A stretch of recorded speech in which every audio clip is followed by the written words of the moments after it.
Greetings, family. Welcome. Check in, family. Welcome. It's good to see everybody. This is my second podcast for today, but it's very necessary. So, we're going to give a breaking Iraq news today. We're going to keep this brief because we know people have things to do and we report it twice a day. So, check in, let us know where you're hailing from. This is Thursday, February the 6th, 2025, and the time is 8:02 p.m. Eastern Standard Time. So I see people checking in on Instagram. Hello, welcome. We're going to talk about Iraq today because earlier today we already covered some other news as it relates to what's going on in America. We talked about how President Trump released information regarding how our tax dollars were actually funding U.S. aid programs abroad to perform different transgender surgeries, to entice people to participate in the alphabet letter Rainbow Coalition. We discussed how our tax dollars were funding programs and agendas to break up marriages, how to use certain immunizations, and all type of things. So catch my podcast from earlier this morning. We talked about so much as it relates to where our tax dollars were going. And President Trump actually revealed that a lot of our dollars, millions, if not billions of our dollars, were being funneled into mainstream media, liberal mainstream media programs. How Trump said that's coming to a screeching halt. And he also said that United States aid workers were to come back home immediately. In fact, he said all U.S. aid direct hire personnel will be placed on administrative leave globally, with the exception of designated personnel that's responsible for mission critical functions, core leadership, et cetera, et cetera. But most workers have to cease and desist that are participate in United States aid, foreign aid that's supposed to be helping these countries abroad, but actually channeling liberal left-wing programs into their countries. And so you saw a lot of people actually in African nations, some South American, Central American nations that were saying that they were a little worried about U.S. aid not going to their countries anymore because that means they will be out of some jobs. Some of them couldn't participate in fun programs. And some people we know were even calling us complaining, like we have friends in some of these nations, but we had to encourage them to see it from a different perspective, that the aid that America or the federal government was sending to these countries was for transgender programs and programs that didn't necessarily hold to their ideologies of those countries. And it wasn't necessarily conducive to for the families or to the financial economic well-being of those nations. So again, President Trump issued this out that as of tomorrow, all direct hire personnel from U.S. aid programs were placed on administrative leave. Please catch my podcast from earlier today because that was extensive. And I showed you all of the program lists and lists of programs that your tax dollars were actually funding and had nothing to do with helping the people abroad. We also discussed how President Trump said that he was continuing with the tariffs on other countries if they didn't want to do business with America properly. He said, we're going to put tariffs on you, and that way we don't have to tax our people. So he said he's going to do away with the internal revenue services, getting rid of the IRS and creating the external revenue services, which makes sense. And we also reported how even though some of those countries were pushing back, like China, Mexico, and Canada, we see now that Trudeau from Canada, Justin Trudeau, said, you know what? At first I said, if you put tariffs on us, I'm going to put tariffs back on you. And President Trump had said, well, I'm not afraid of your tariffs and I'm not relenting. Not only are you going to pay the tariffs and pay up, but you're going to secure the border and make sure entail, speaking in pig Latin, doesn't continue to come into my borders. And now Trudeau is saying, you know what, we'll call a truce. So they halted the tariff talks because Trudeau has said, yes, I'm going to protect the borders. I'm not going to allow entail to come from Canada into America. And I'm going to do what you say. Trump is on a rampage. Not only did he say these countries are going to pay, but he sent a message out to United States CEO corporate leaders and said, build in America or pay up. And he means it. Either you come back home to America and you make American products for Americans, or you can continue to stay abroad to get cheap labor and you'll have taxes and tariffs put upon you. So he is not playing with these people. Now, the Canadian government before, as well as China, the Chinese representatives had tried to meet with the border czar here in America and tried to come up with some type of negotiations. But who wrote The Art of the Negotiations? Who wrote that? The Art of the Deal? President Trump. He's a businessman. He said, you can try to negotiate with me, my administration, my border czars, all you want, but you will lose. Hello, Harvard. Sister Harvetta Lassiter Bay. It's good to see you. It's good to see everybody. Keep checking in, family. I love you all so much, and I appreciate you being here to share your time and energy with us. So President Trump is not playing with these people. So we talked about all that this morning, and we just encourage the soul family to keep your vibrations high. Things are indeed changing. We also talked about how schools are closing in Kentucky and Indiana, and how a lot of children are now being forced to participate in non-traditional instruction, NTIs, where they're being instructed at home through the computer because of widespread sicknesses. So we don't know what's going on with this widespread sickness, but I do know that people are reporting from different states that they see all of this stuff being spewed into the air. They're like, it's like a white flurry of, it almost looks like snowflakes, but they can tell it's like some kind of bugs or some type of virus that's visible to the eye. And my son saw it and recorded it here in Jacksonville, Florida as well. And he showed me something about whereby somebody from North Carolina filmed the same thing. So viruses, sicknesses are flying through the air, and that's causing for some schools to be shut down in Kentucky and Indiana. And we also reported how schools are being shut down in the northeastern region and the eastern region, New Jersey, New York, as well as other areas because of sicknesses and because of inclement weather. Airports are grounding some of their flights or delaying flights because of inclement weather that's either in the Northeast or that they anticipate occurring in the Midwest and the Northeast. So a lot is happening, family. A lot is happening. Pray for our family members. We see that Sister Judy said that she's sick. Pamela W., who is a supporter of our show, son passed away. Pray for her. Many of our soul family members are running out of cash, or they have become unemployed. So much is going on, family. So we'll continue on with this report, but please remember to be respectful. Even if you disagree, share your comments. It doesn't matter if you disagree. Just make sure that you are respectful, because Love BN Nubian, who is our moderator, is not playing with us. She wants to keep the vibrations high, and she wants to make sure that we are all encouraged as we hear the global financial and geopolitical news. Love being Nubian, please send me an email and let me know if you heard back from Chief Mac, and I'll make sure that he gets the messages from you. I did contact him, but he gets so many messages, so I want to make sure that you get in contact with him. Melissa says, I'm loving life, right? Me too. We are loving life, and we're doing our best to stay positive.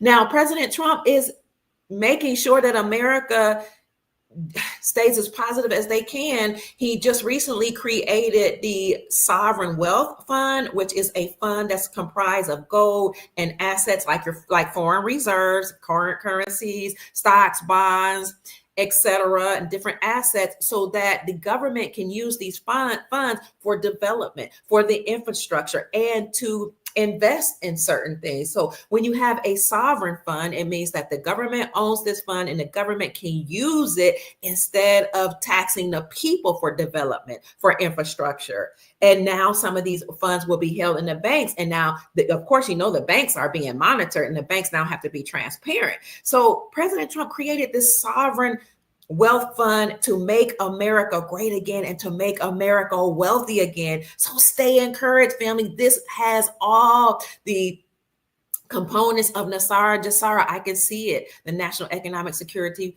Wealth to National Economic Security and Reformation Act.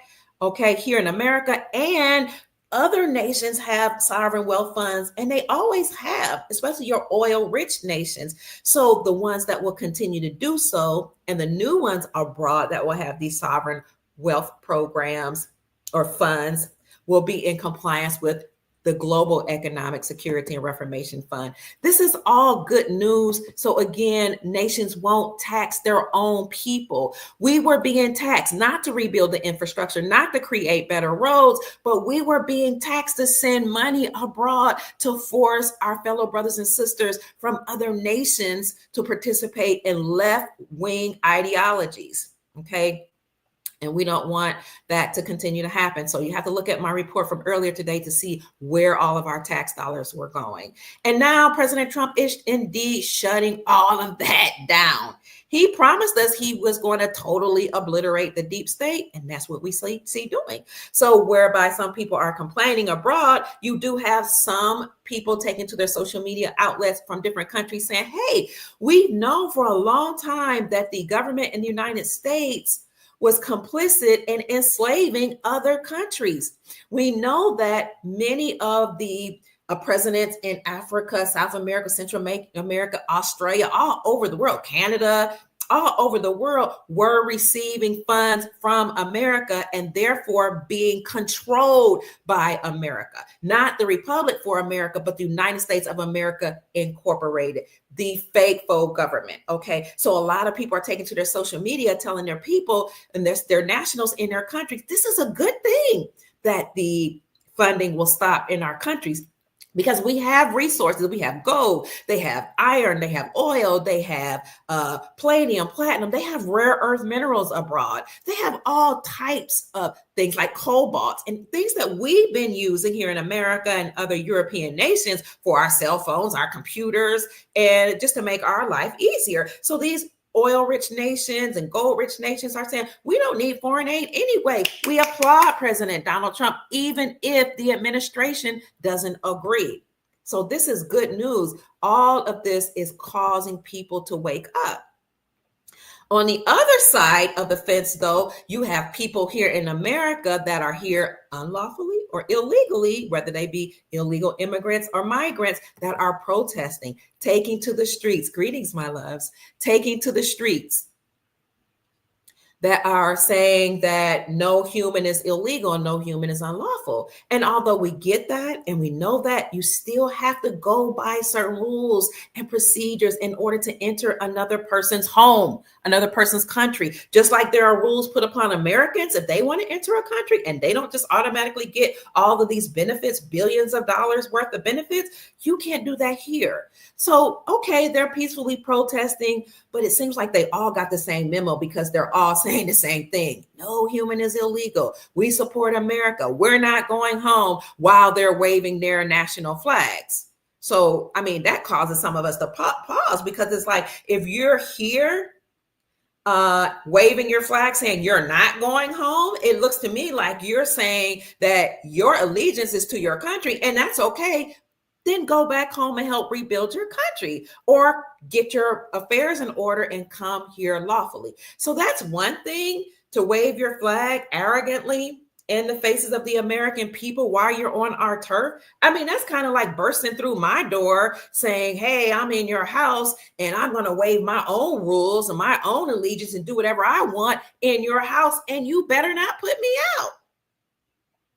That's one thing, but I reported this morning that they're also desecrating, some of them, the American flag. Now, that's not all the people that are here, but we saw an actual video of people in LA protesting, burning the American flag.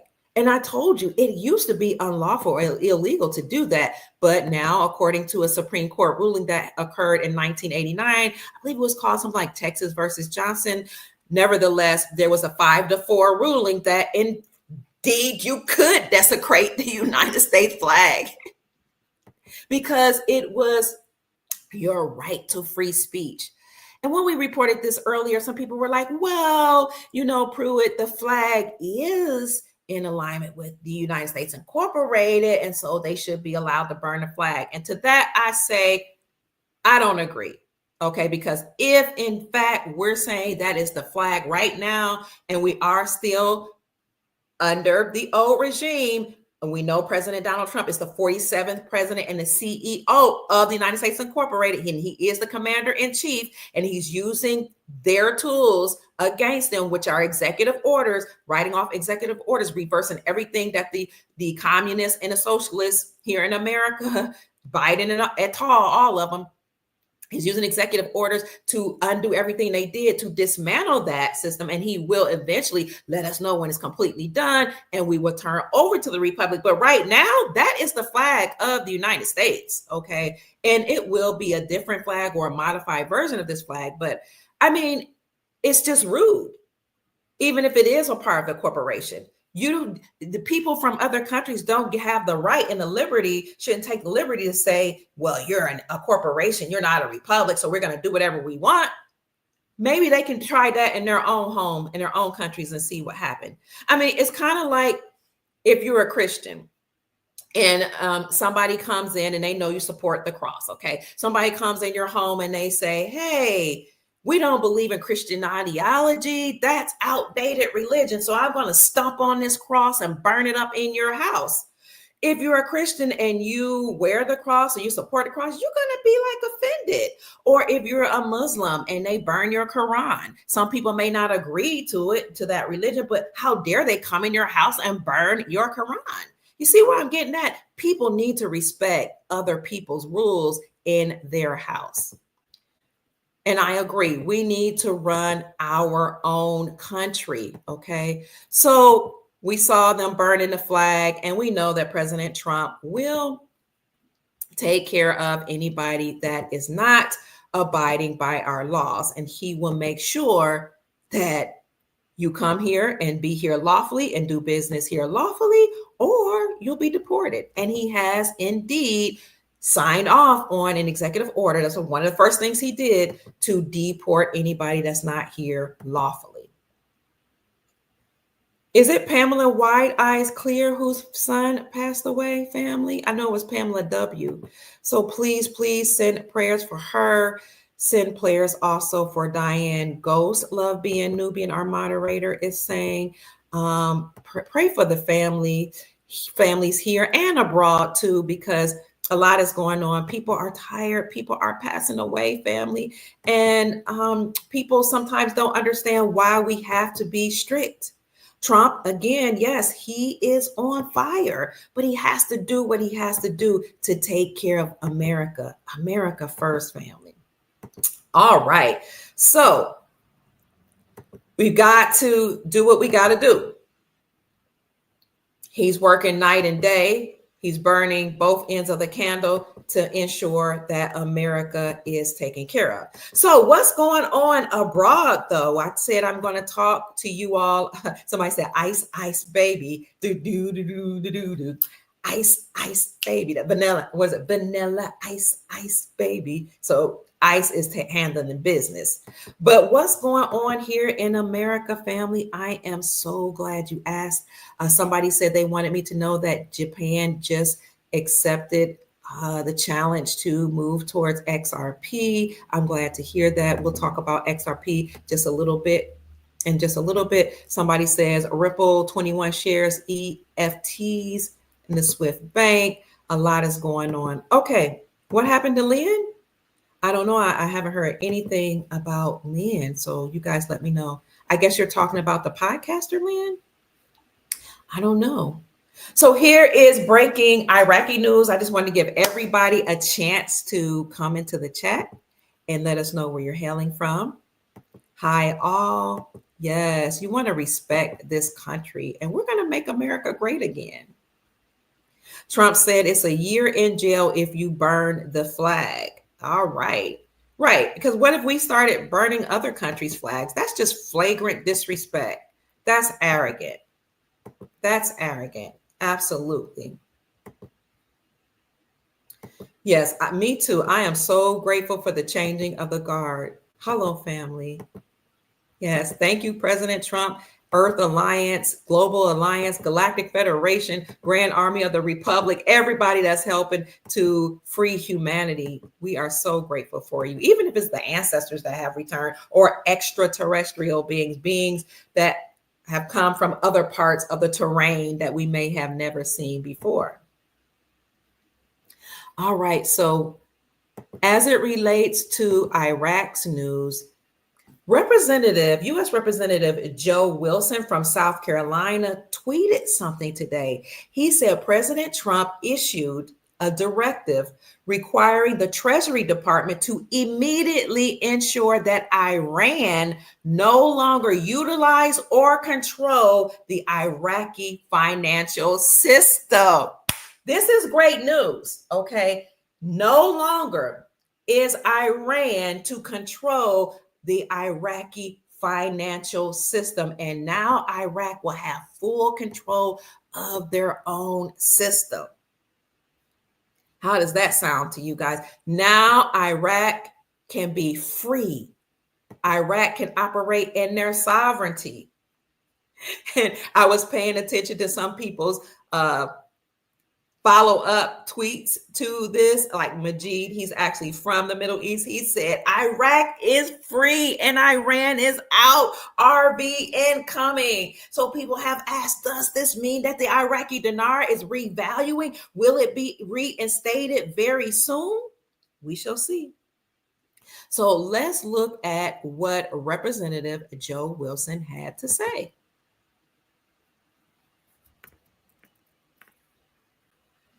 He showcased something that Trump wrote in his executive order. I hope you guys can see that. Let me make it just a little bigger as it relates to Iraq.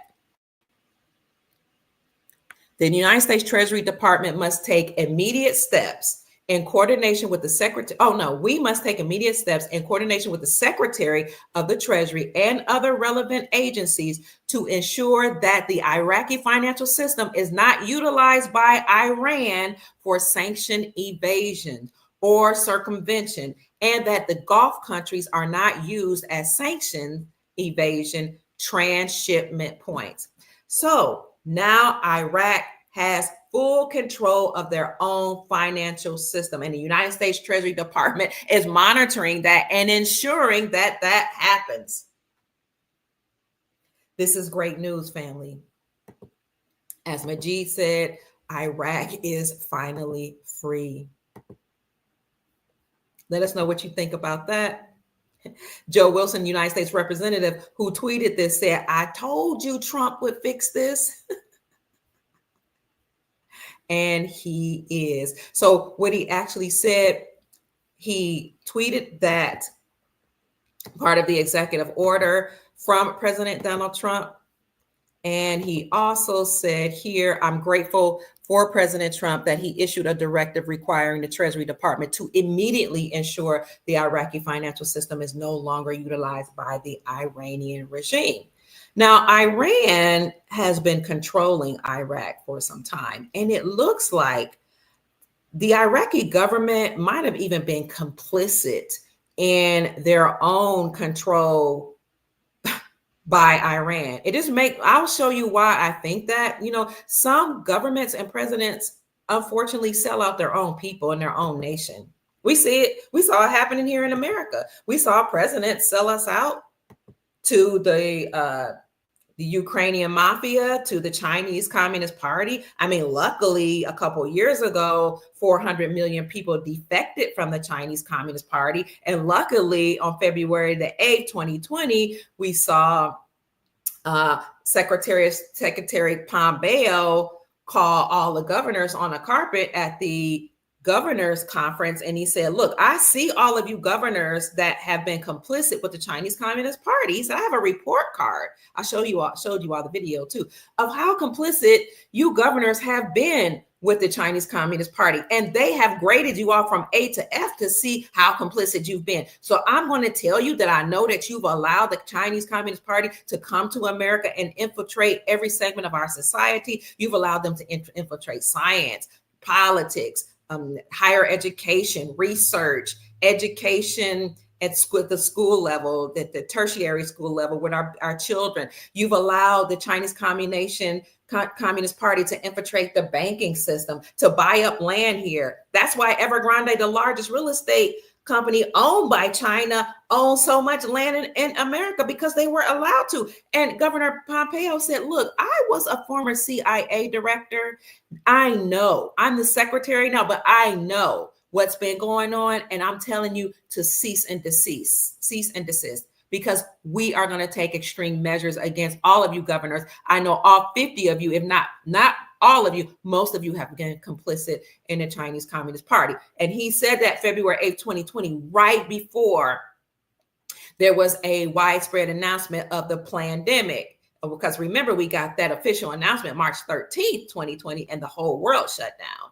Well, he was trying to warn the people, the governors, but the governors went forward with this agenda to allow Antifa, Black Lives Matter to rush through the cities and the states, tear up the countries under the guise of protecting the people, or under the guise of protesting against the unaliving of George Floyd, and in some states, the unaliving of Breonna Taylor. And these marches completely decimated cities and states. But Pompeo tried to warn them.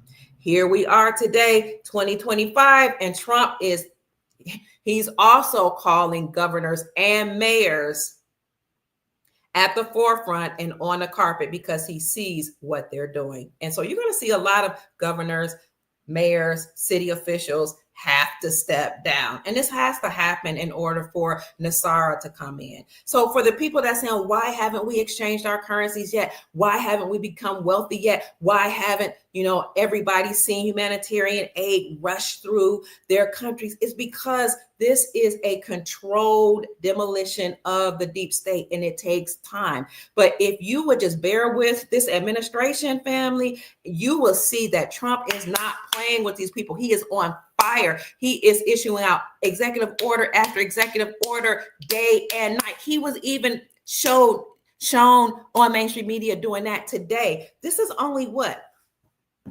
It's only been what? It's been less than a month. It's been like 3 weeks, the third week that Trump has been in office.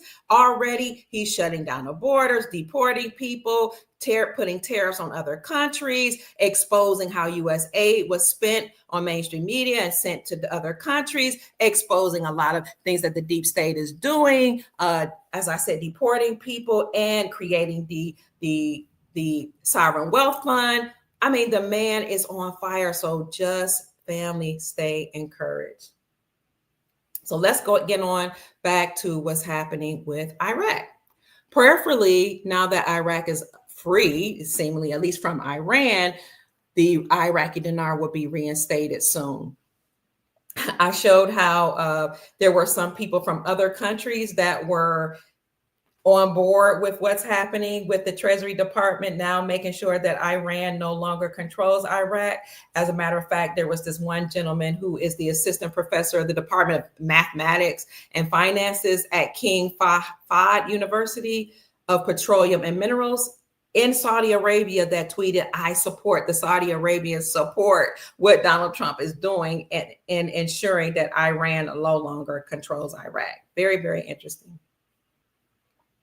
But I said, it looks like Iran could have been complicit in selling out their people. And that's why I got off on presidents here in America, governors and mayors were selling us out. They were allowing Antifa to come into our cities. They were allowing Black Lives Matter to infiltrate peaceful protests and tear up our cities and our states, tear up the banks, especially during the global shutdown of the world. And so now they have to be dealt with. But many countries were complicit in the enslavement of their own people because they're all a part of secret societies, whether it's to be the Skull and Bones or the Boule or the Divine Nine or other secret societies of the Masonic Freemasons. And when you are in agreement with them and you sign up with them, you have to do what they say or else they will blackmail you. Okay. But now this is coming to a screeching halt. And again, like I said, the precursor to this was that 400 million people from the Chinese Communist Party defecting. Thank God. And Evergrande, the largest real estate company owned by the Chinese Communist Party, filed for bankruptcy a couple years ago, and they were forced to liquidate their assets. So we did see a change happening under Trump's first administration, and some of it was even going into the Biden administration because Trump was still the acting president behind the scenes because he had never conceded. So now he's the 47th president and CEO of the United States Incorporated. And he will continue to use these executive orders, which is their tool of the United States, to dismantle the system.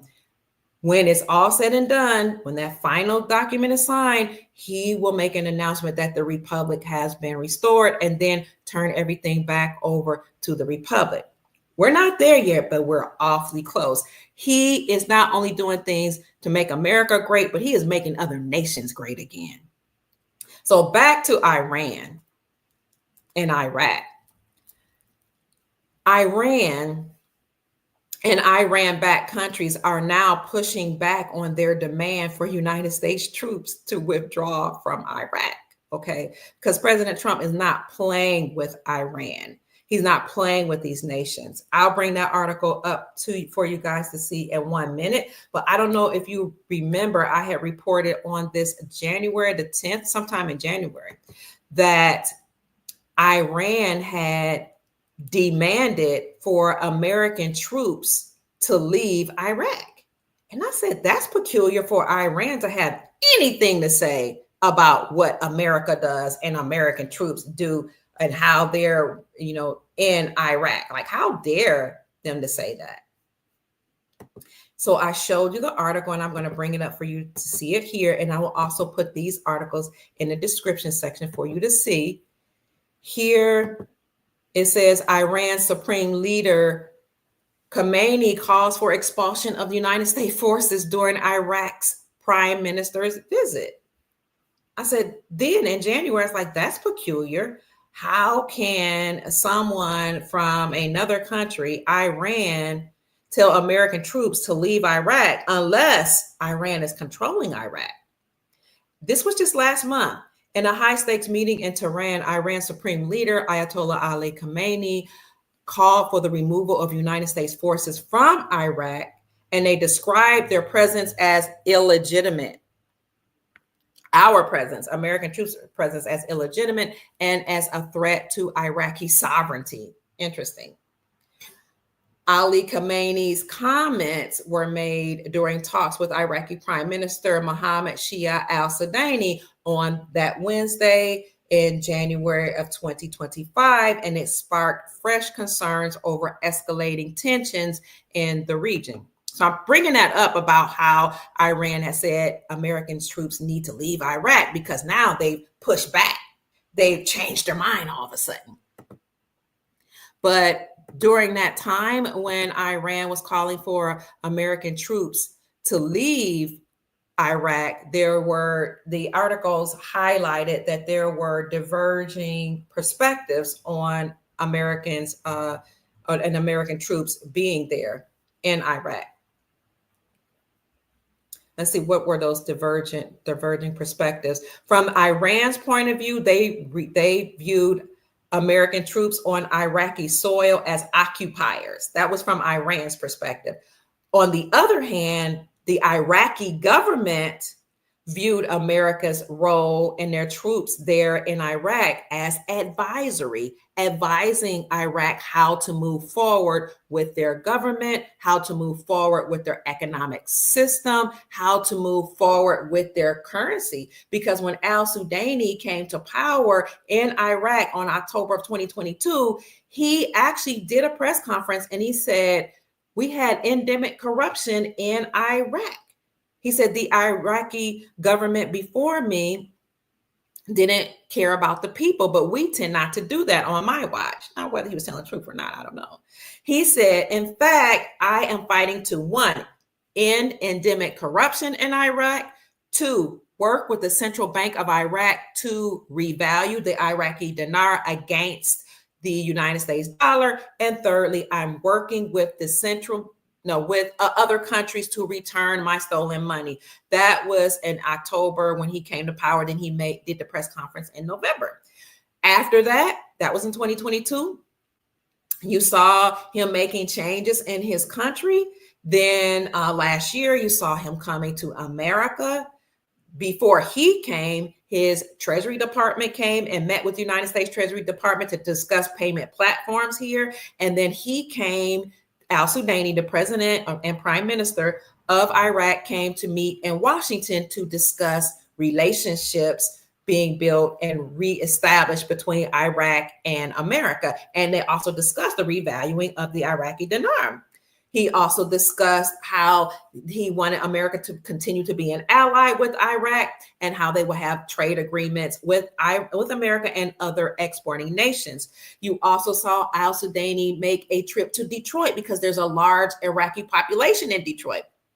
And he met with his people and he said, hey, we're going to have a huge celebration and at the end of 2024 to celebrate the ending of ISIS, or I call it ISIL, because I don't like to decry or say anything disparagingly about the goddess Isis, also known as Aset. Okay, so Obama called them ISIL. I'll call them the terroristic group that was terrorizing Iraq, ISIL. So he said, we're going to celebrate the end of ISIL, which ended, I want to say around 2018, but we always commemorate the end of ISIL or terrorism in our country. And we're going to have a big celebration at the end of 2024. So this is what he told us, Detroit, the people, his people, the Iraqi American people, and we will celebrate other things. So we paid attention to the Iraqi people celebrating in Iraq, and there was Iraqi people celebrating in their country. And while they were celebrating the end of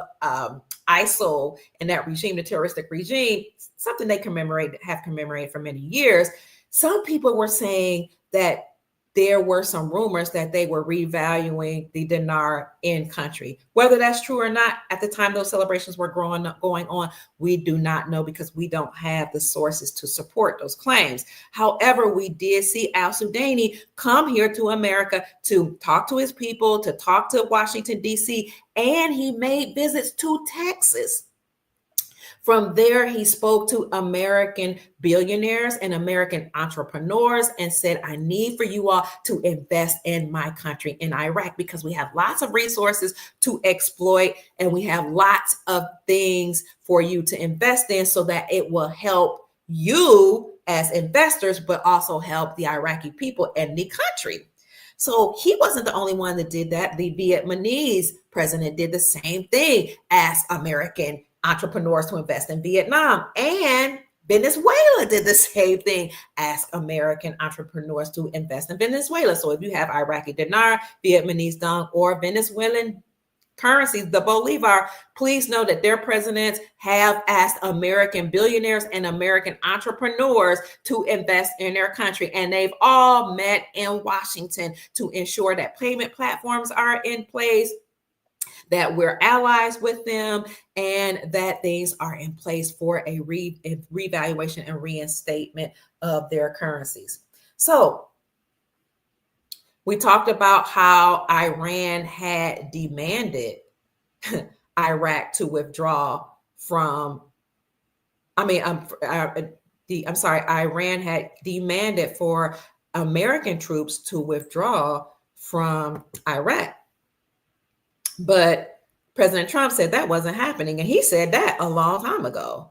In fact, he's even said that 5 years ago, we're not going anywhere. And we haven't left. Okay. I'm going to show you in a minute how we see that Iran is changing their mind and now backing up on their demands for us to leave.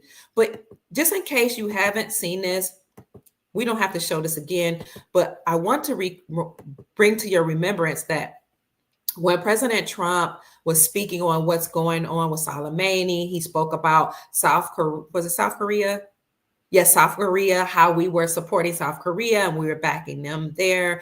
And he talked about how we were supporting Saudi Arabia, or was it Afghanistan, different countries in the Middle East. And he talked about how we were supporting Iraq. This particular Fox interviewer said Iraqi troops Iraqi people are asking for American troops to leave Iraq. And Trump said, they might say that to you in public, but they haven't said that to me. He said, they say one thing in public, but they say something completely different in private. He said, in private, they've asked us to be there, and we're not withdrawing from Iraq. And she said, you think you did that big and bold enough where you can make them keep the troops, American troops in your country? And he said, not only are we not going anywhere, we're going to stay there, they're going to pay us for it. She said, how are you going to make them pay you? He said, we already made South Korea pay us $500 million. And we made, was it Afghanistan or Saudi Arabia? I'll get to it. Maybe it's Saudi Arabia pay us $1 billion. And she said, oh, so you're going to make Iraq pay you? He said, we already have 35 billion of their currency in our banks right now. All right. So put a 1 in the chat if you want to hear it, this video of him saying that. And if you want to just move on, put a 2 in the chat. But President Trump is on fire. I want to get a consensus. Do you want to hear him say we have Iraqi dinar sitting in our banks, or have you heard it enough? So if we have new people here and you haven't heard it, I will just put it in the chat for you. Okay. Okay. I see some people saying they do want to hear it. All right. Okay. All right. Right. Is this something about hearing your president say, we're not going anywhere? Right. We are going to continue to support Iraq. Somebody said no. Okay. And we're going to make them pay us. Thank you in the meantime for those of you who are sending a Cash App blessing to support my work. I completely appreciate it. God bless you. Heaven smile on you is my prayer. You're supporting my work helps me to do research. I do work as a substitute school teacher, but I don't have to go every day. You know, because of your support, I can do research. I can talk to different prelates in different countries and read different articles, listen to different videos, and come back and report the news to you. So thank you so much for supporting my work. Here we go. Let me bring this up for you so you can hear it, and I will push it here. So if you're looking at this video on your own time, here I'm gonna put it in the chat, and I'll put it in the description section for you. You want to look at the 12 minute and 31 second mark. Oh, you never heard it. Adrian's never heard it. Wow. Thank you so much. Okay. Okay, here we go. If you're looking for it on YouTube, it's Trump reveals new details on imminent threat from Soleimani, and that was posted 5 years ago. It has 2.4 million views. Has notified Mike Pompeo about potential plans, drawing up plans for U.S. troop withdrawal from Iraq, period. You ran on pulling out of the Middle East. Why not use this opportunity to say, we're done? I'm okay with it. By the way, you're okay with removing our troops from Iraq? That's what they say publicly. They don't say that privately. You see, they say one thing in private, but another thing in public. Because if we leave, that means they're not going to be able to handle it. Why not leave? I'm not so bad with it. You know, when I heard that, I said, you know, I have it down to 5,000 troops. We had many, many troops there in Iraq. And we're there only in a training. We train them. But if they'd want us to leave, but they speak different publicly than they do privately. But aren't we sending more troops to the region as we speak? We're sending more to Saudi Arabia, and Saudi Arabia is paying us for it. See, people have to pay us for our protection. You know, we're doing something that nobody's ever done. I said to Saudi Arabia, we have a very good relationship with Saudi Arabia. I said, listen, you're a very rich country. You want more troops? I'm going to send them to you, but you've got to pay us. They're paying us. They've already deposited $1 billion in the bank. We are going to help them, but these rich countries have to pay for it. South Korea gave us $500 million. They never gave us any. They gave us $500 million. I said, you got to help us along. We have 32,000 soldiers in South Korea protecting you from North Korea. South Korea had to pay us $500 million. Now, the reason why I have to pause is because if I keep playing it straight through, I can get flagged on YouTube. South Korea paid us $500 million, and he's going to tell you how Saudi Arabia had to pay us $1 billion. You've got to pay. And they gave us $500 million. I mean, you sort of have breaking news because nobody wants to report that stuff. I'm not sure anybody knows it. I might be sort of saying it. You have some, I mean, it's good stuff. But they're a wealthy country. They build all your television sets. They took that away from us. They build the ships. They build a lot of things. I said, look, we're protecting you. You got to pay. They paid us $500 million. They're going to pay us a lot more. Do you think that Iraq should repay the American taxpayer for these bases, Sure. for what we've done there? You heard that from me. Yeah, okay? I know. Will we? I said we built one of the world's most expensive airport facilities anywhere in the world. I mean, I wish we had it in New York. I wish we had it in Washington. We built runways that are 15,000 feet long. At LaGuardia, they're 7,000 feet long. In fact, I think they're 20,000 feet long over there, and deep, thick concrete and steel. Nobody ever built runways like this. Okay, it was way overbuilt, but that's okay. But we have billions of dollars into that. I said, if we leave, you got to pay us. If we leave, you have to pay us for embassies. You have to pay us for the money we put in. How are you going to collect? Well, we have a lot of their money right now. We have a lot of their money. We have $35 billion of their money right now sitting in an account. And I think they'll agree to pay. I think they'll agree to pay. Otherwise, we'll stay there. $35 billion of their money, Iraqi dinar, in our account right now. He said, I think they'll agree to pay. Okay. All of these rich oil nations have money.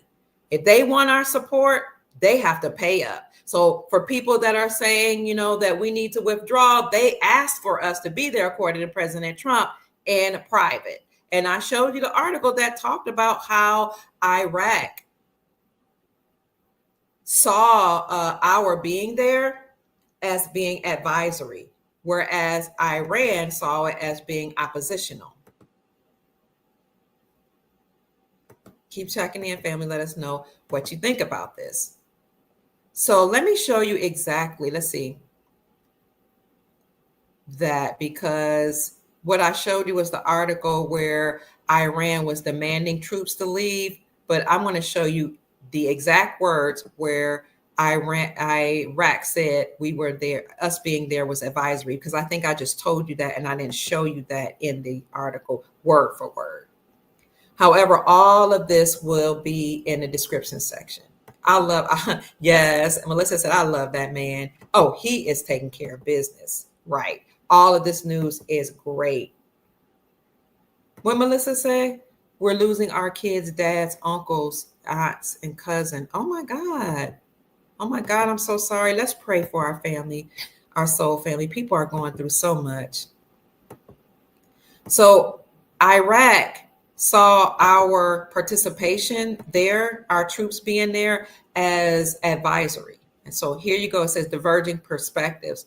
Khomeini's remarks come as Iraq navigates a precarious balancing act between fostering relationships with Iran and maintaining ties with the United States, which retains troops in the country of Iraq under the banner of advisory support. Thank you so much for sending Cash App blessing.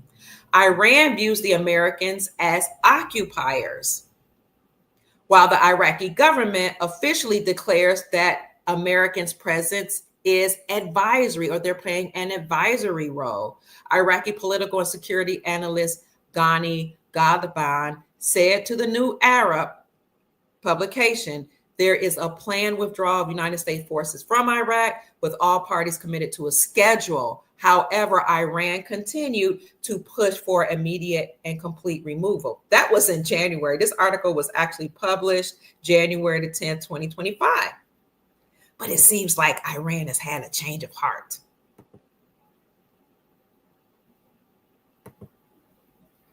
Don says, Iran wants us out so they can attack Iraq again. I agree with that. Wow. Right. So, but it seems like Iran has had a change of heart. Let's see. I have an article here. Let me see what this article says. That that the United States forces will remain in Iraq. Trump is not playing with these people. He don't care what they want. We're not going anywhere until the job is done.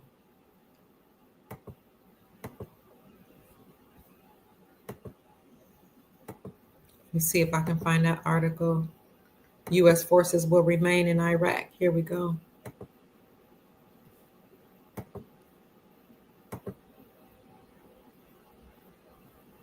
United States forces will stay. Talks are about transition to bilateral security ties.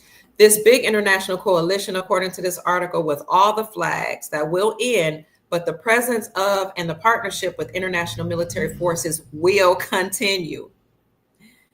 In Kyrgyzstan, this report says, based out of Washington, United States, Kyrgyzstan, says despite multiple media reports claiming that the United States troops would soon be leaving Iraq, Colonel Miles Kaggans, a former spokesperson for the anti-ISIS or ISIL coalition and now spokesperson for the Association of the Petroleum Industry of Kurdistan, explained why he believes the claim is quite wrong and why United States troops will likely remain in Iraq, including in the Kurdistan region for some years to come. They ask that you continue to read. You can read about talks with Iraq on a transition from coalition to bilateral security relationships. Kagan's remarks are also consistent with what the Pentagon Press Secretary Major General Patrick has to say, Patrick Ryder. In essence, the article says the basis for the pressure of foreign forces in Iraq is changing from a multilateral structure based in the coalition against ISIL to bilateral structures based on direct understanding between Baghdad and the various foreign countries with troops in Iraq. This is a crucial issue for the Kurds, as the long-standing Kurdish leader, Musa Barzani, now head of the Kurdistan Democratic Party, has stressed, including in meetings with the United States officials, a continued United States military presence in Iraq, and that this is vital for ensuring the stability and promoting its national interests. We're not going anywhere. And as you heard Trump say, they're going to pay. Speaking of Iraq, so no matter what Iran had to say, United States troops are remaining in Iraq.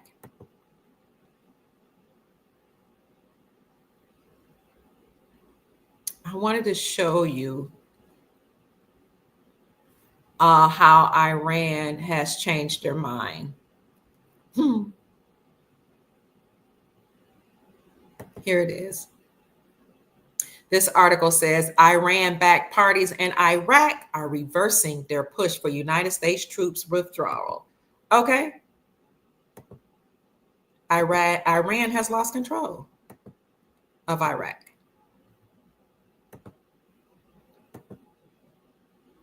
It seems Baghdad has come around to the Kurdish view that the continued presence of coalition forces is important to Iraq's stability. And they keep talking about Iraq's stability because one of the things that the Iranian supreme leader was saying is that our presence, American troops' presence in Iraq, is compromising Iraq's stability and their sovereignty. And the reason why Iran was saying that is because they wanted to maintain control and they wanted to strike at Iraq, which one of our supporters, Soul family members, said in the comments section. This was February the 1st that this article was published out of Washington, D.C. It says the United States pro-Iranian political groups in Iraq have withdrawn their demand that United States forces leave Iraq, according to a report out of Baghdad on Friday by the Associated Press. Those groups now favor a continued United States military presence in the country, it said. Woo! People are relenting. Not only did Trudeau say, okay, Trump, I know you said that you were putting tariffs on us here in Canada and I had to secure the border and I can allow entail, the drugs to come into your country. And I said I was going to clap back and put tariffs on your country, but I changed my mind. The Mexican drug cartel was shooting at United States military and border control when the United States National Guard were trying to prevent illegal crossings over the border. And we fired right back at the drug cartel, and the Mexican drug cartel said, I I'm going to stop it. I'm sorry. I didn't mean to do that. I just lost my mind temporarily. And now we see Iran doing the same thing. They're backing down and withdrawing their demand. You are not going to bully President Donald Trump or Earth Alliance or our military, okay? Because their time is up. No more. No more will you be allowed to run roughshod all over the world. Now, in case you haven't seen my report that I did on Iraq, one of my last reports that I did about Iraq, I think it's a good idea to bring that up because I have a lot of points there that lets you see how free Iraq has indeed become and how they're making changes. Okay, let me show you this podcast that I need you to see. You can go to my YouTube channel or my Rumble channel, and you can just go to rumble.com or youtube.com, type in Dr. Kia Pruitt. Make sure you got the right channel because there are a lot of imposters that are using my name. And once you get to my page or my account on YouTube or Rumble, just type in Iraq and you'll see all of my reports on Iraq. So this is what my YouTube channel looks like now. I've had 7 or 8 of them. Every time my channel starts to grow to pass a certain number and make a certain amount of money, they cut me off. There have been times they cut me off in the middle of my sentences. Doesn't matter what, if I'm talking about President Trump, they cut me off. I'm talking about gold. This is before all the other, a lot of other people were talking about gold because mainstream media wasn't covering it. They were still viewing gold as a commodity or a collector's item instead of viewing gold as money, lawful money. So I would be talking about gold. He would cut me off. I've had 7 or 8 channels to just disappear on YouTube, and they kept my money. They owe me thousands of dollars that they have not paid me. But we keep pressing forward. And even I've had even problems on Rumble where it took them months to pay me, or they wouldn't allow me to connect Rumble to my streaming sources, or I had problems connecting. And I'm not the only person saying that. There were people on Twitter saying the same thing, that they were having problems with Rumble. I've also had issues with Twitter, which is supposed to be owned by Elon Musk, but they told me I'm not allowed to be monetized, and neither can I appeal ever. TikTok has banned me forever. Many times I had to create new accounts, but we're still pressing forward. So this is what my YouTube channel looks like. Look, you want to look at this report here that says great news. Banks are ready for currency exchanges, because I tell you here that banks met globally last summer to make sure they were prepared for currency exchanges and to receive foreign assets, also known as foreign reserves. In this podcast here, I tell you that foreign reserves are foreign currencies. Banks met globally to make sure they were ready to receive foreign currencies. And they said the reason why they needed foreign currencies is because this is one of the this was a tier 2 asset that all banks had to have. According to Basel III compliances, banks had to be Basel compliant. They had to have gold and recognize gold as a tier 1 asset, meaning they had to recognize gold as money, and they had to have foreign reserves. In that podcast, I did a deep dive into what are foreign reserves, and I showed you articles that outline that foreign reserves are the same as foreign currencies.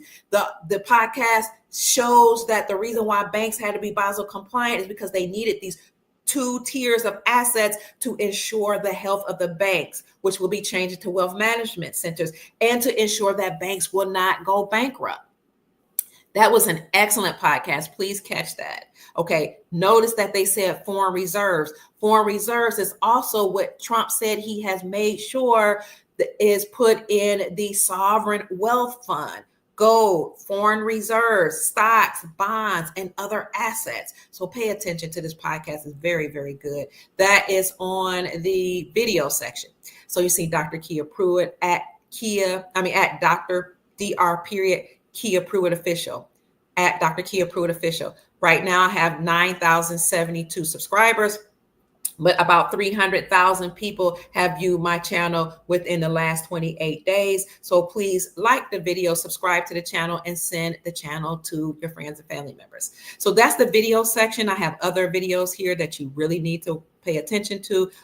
as well as motu proprio, where the Pope told us all this was going to happen. The deep dive of the destruction of the deep state and other things. Other talks about America being restored as a republic here and here. So make sure you pay attention to those videos. And then I want you to go to the live section, because once you type in Iraq, go to the search bar here, you'll see this is where we are right here. We have 528 people on the YouTube channel watching now.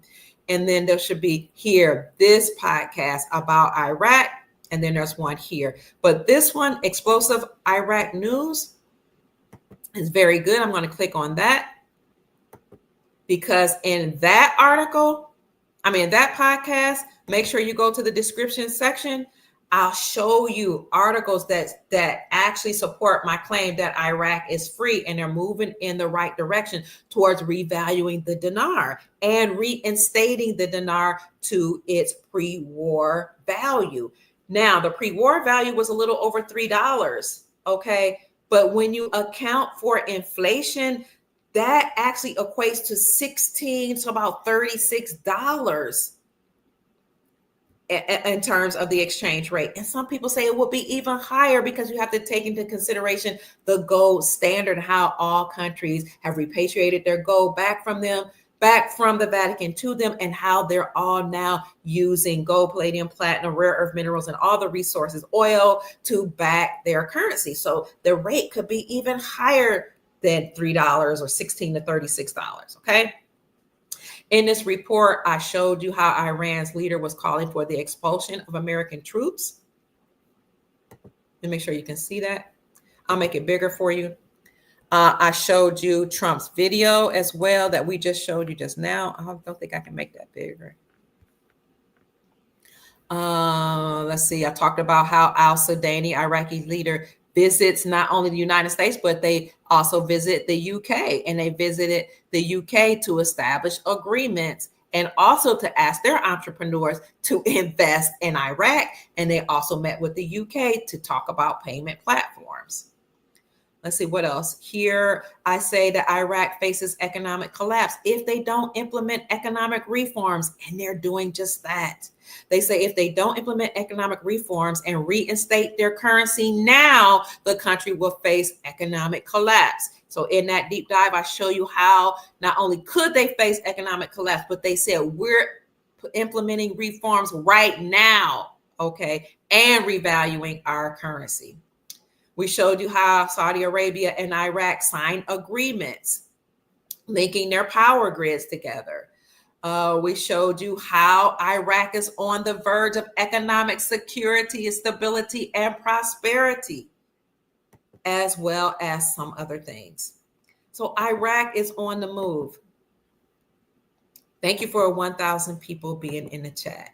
If you are enjoying this podcast, family, like the video, subscribe to the channel, and send it to somebody. Here is the article that says Iraq is on the verge of economic stability. We had to, how did we do this? We took this and translated it, but I can't remember how we did that. Let's see, I'm gonna try it again. Let me refresh it and see if I can find a tab that says transcribe this into English. Oh, okay, it pops up on my computer. And here we go. I said, yes, I wanted to transcribe it, and my computer transcribed it.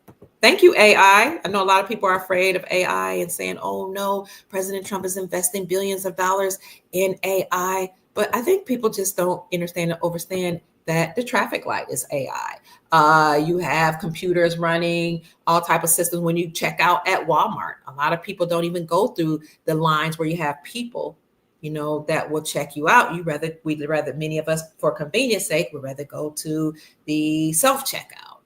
The traffic light is AI. You got self-checkout. You got robots running everything. You got robots now in restaurants taking orders, like literal robots that will come to you and take orders. I saw that at the airport. You see robots sweeping the airports and cleaning the airport floors. You have all type of AI and robotic systems running everything. But I say, hey, if you want to move towards a Jetsons, remember the cartoon, the Jetsons era, where things will be running automatically, that's what you have to do.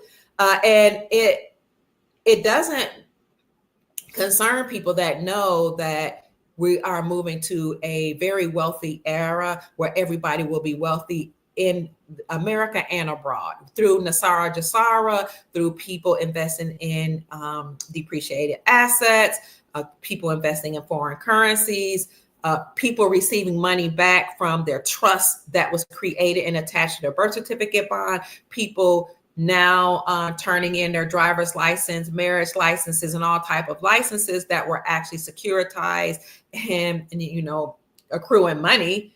When the old system is completely dismantled, you will receive that money back. The money that you receive money from those licenses, you receive all the money you paid to the mortgage, money you paid in rent, money you paid for utilities, all that's coming back to you. And with Nasara Dasara benefits, you'll have trillions of dollars injected into the global economy, and some of that money will kind of function like a universal income, like what you see happening in Qatar and some of the oil-rich nations, where they actually give people money in their accounts. The people in Qatar and other oil-rich nations are actually living wealthily. They hire Nigerians and Africans to work as their servant class for them. And I'm not saying that's good or bad, because people go to their country for opportunities. But the people there are wealthy because of this so-called universal basic income. So everybody will receive an income here in America. That's a component of Nasara and abroad. As a matter of fact, you saw the Guyana in South America, the president saying that he was giving every adult $100,000 as long as you were 18 and older, and you could prove your nationality, but you had to provide proof of your nationality, and you had to be in country. So he said, if you're a Guyanan national and you're abroad, you can get your money. You just have to be in the country and present your proof of identity as a Guyanan national. So this was the precursor, 100,000 for every citizen 18 or above. Some articles actually say every national, okay? This article says 18 above, some articles say 21 and above. $100,000 grant, one-time payment for now, and they might give them more. I'll put that in the description section for any of you that want to see that as well. We also had in Richmond, California, when I lived there in 2018, there was an African-American mayor that was giving out money to, was it Richmond? No, I don't think it was Richmond. It was a small town right outside of Sacramento, California. He was giving every person in his city, it was a mayor, money, a grant. And he said he was doing this as an experiment. I don't know if y'all remember, as an African-American mayor. It did make mainstream news, like globally, but there were some articles that came out about it. Just a lot of people didn't know about it, except for people in that small town.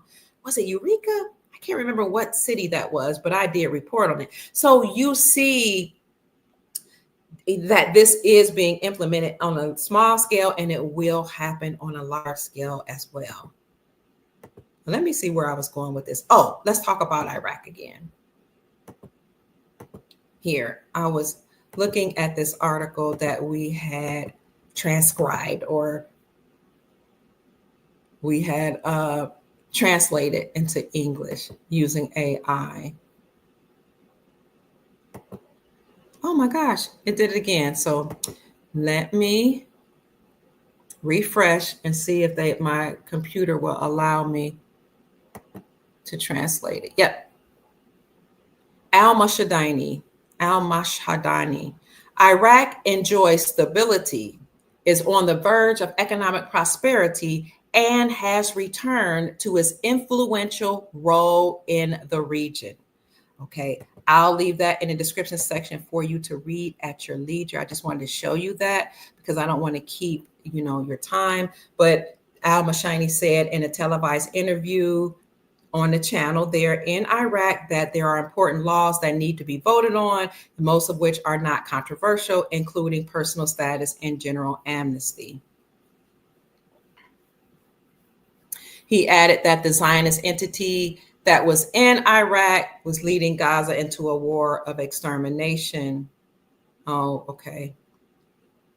And he talks about that how they had feared an Islamic Spring due to abandoning Gaza and not stopping the unaliving there, indicating that there is a wound in Gaza that wouldn't heal.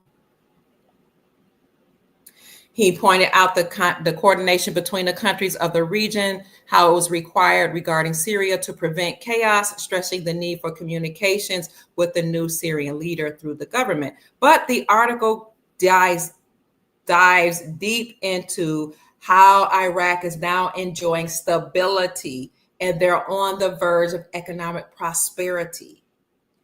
Now they are a leader and playing an influential role in the entire Middle Eastern region. Very good to know as we look forward to the Iraqi dinar being reinstated back to its lawful pre-war value.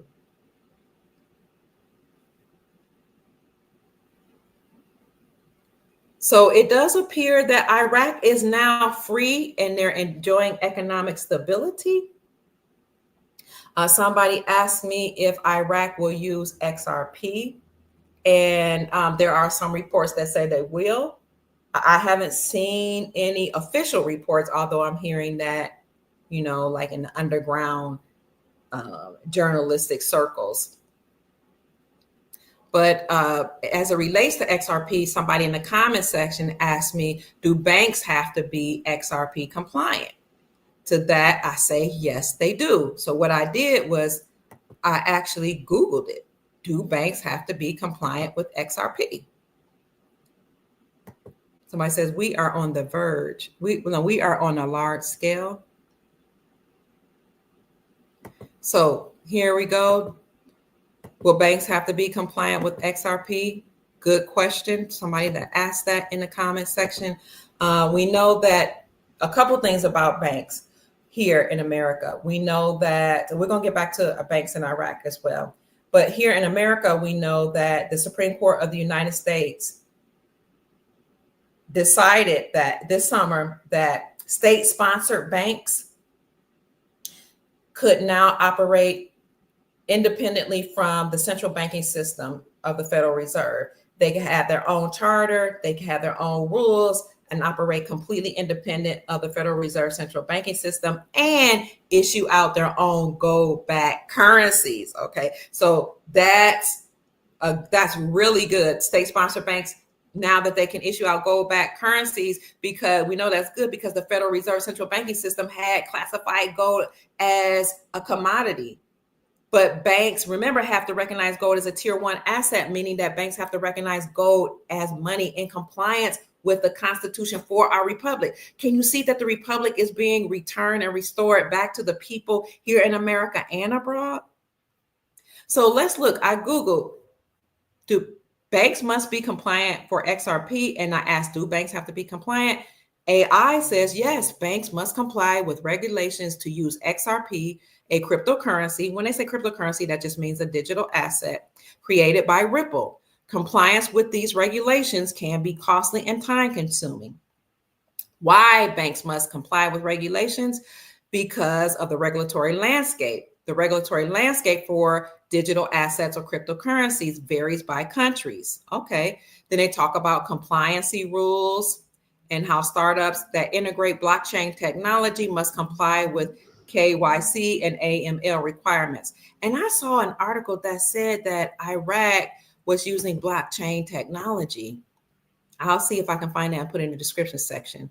It goes on to talk about legal challenges, the benefits of XRP for banks in terms of cross-border transactions and how XRP can be used as a bridge currency to execute cross-border transactions more efficiently. Reduce costs. XRP can reduce transaction costs and settlement times, enhance transparency and security because blockchain technology ensures that each transaction is immutably recorded. It also talks about factors that may impact XRP adoption. Regulatory issues can impact the growth of XRP. There are clear regulatory frameworks, and that the absence of clear regulatory frameworks can stifle innovation. And it talks about trust. Legal challenges can raise questions about trust in XRP. This was generated by AI using or going through all the articles on banks' compliances with XRP. So there you have it for the person that asked, do banks have to be compliant with XRP? The answer, according to what we just saw, is yes. Now let's talk about banking in Iraq, and we'll get ready to wrap this up. In Iraq, the Iraqi government has launched comprehensive banking reforms for the Central Bank of Iraq and the banks in Iraq. I'll bring up that article, but there are 4 key pillars in that article. They discuss banking governance, number 1. Number 2, they discuss service standards. Thirdly, they discuss financial resilience. And fourthly, they discuss international compliance. As it relates to banking governance, they say that they must ensure banking transparency. As it relates to service standards, the article says that the banks must expand access to financial services. As it relates to the third bullet, financial resistance, they say they must implement robust capital and liquidity requirements to protect customers' deposits. And as it relates to international compliance, the banks must align with global standards in anti-money laundering. So let me show you that here. We're talking about Iraq. Iraq is doing a phenomenal job of making sure that their banks are safe and in compliance with regulations worldwide, with global regulations. Here you have it. This was published by Iraqi Business News, IraqBusinessNews.com. The Iraqi government, in collaboration with the Central Bank of Iraq, has launched a strategic initiative to modernize the country's banking sector. The reforms aim to enhance banking standards, to strengthen financial resilience, and improve Iraq's integration with global financial systems. And again, here are your key pillars that we just talked about: governance and ownership. They will strengthen transparency through diversified ownership structures and independent board oversight. What about service standards? They will expand access to financial service and modernizing banking infrastructure. As it relates to international compliances, they will align their banks with global standards in anti-money laundering and counter-terrorism financing and financial transparency. And as it relates to financial resilience of the banks, they must implement robust capital and liquidity requirements to protect the customers' deposits and ensure economic stability. And I just showed you the article that said that Iraq was on the verge of economic stability. So this initiative is part of a broader strategy developed by the Central Bank of Iraq in partnership with global consulting from Oliver Wyman. Reforms in state-owned banks will complement this strategy, marking a major transformation in Iraq's financial sector. Further implementation details will be announced in due course at due timing. And this article was just published. I just received this actually from Iraqi Business News because I am a subscriber. And when I tell you I am updated on Iraq several times a month, even with this publication, with the Iraqi Business News publication that I just received yesterday, I have probably about 10 to 15 articles, but I'm not going to cover all that today. So much is happening in Iraq that's going to be good for the country and therefore good for the world. And one of the things that I do want to cover that I saw in Iraqi Business News is that Iraq signed an agreement for $800 million Iraqi refinery expansion project. That's the final thing we'll say about Iraq, and then we'll answer some questions. Hi, Sister Tamika. Hello, lovely goddess. She says, hey, sister. Yes, I caught you live again, Dr. Pruitt. This is great news to hear. Oh, thank you so much. Sister Melissa says, I am a blessing. Wow, I appreciate you. Joy says, Iraq banned crypto a long time ago, but Iraq has had to catch up with the times. They'll have to use digital assets because the world is using digital assets. Thank you for that.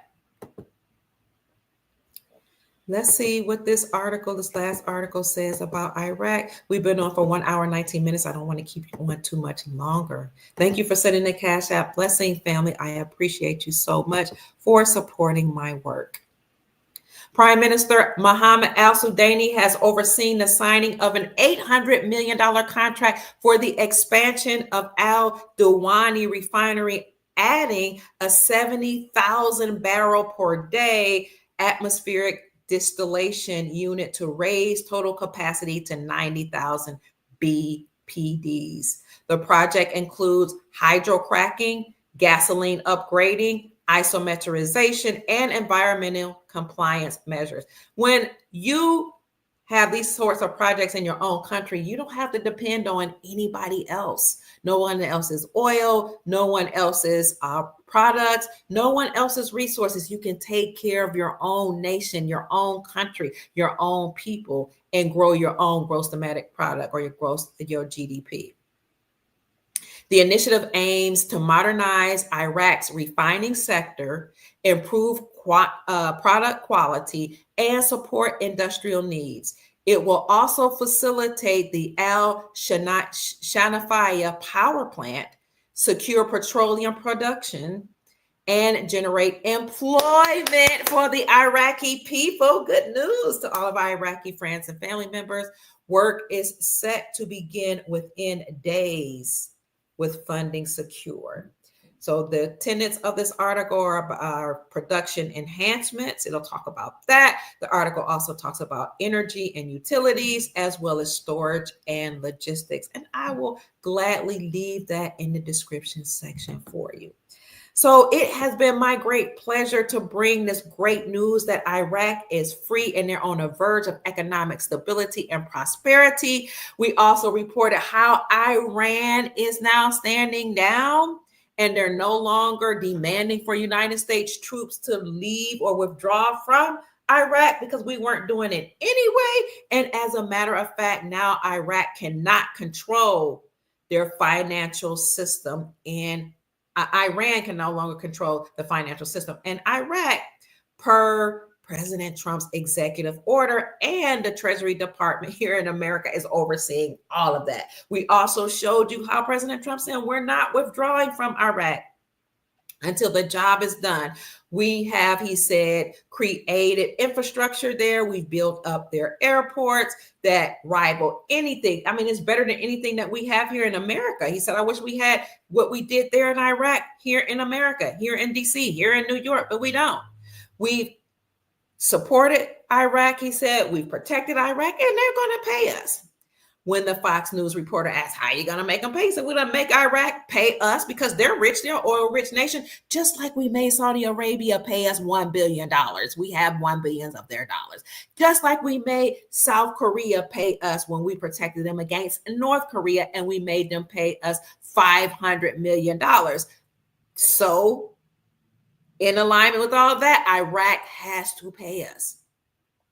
And so she said, how are you going to make them pay? How are you going to make them pay? Speaking of the Fox News reporter, he said, they've already paid us $35 billion.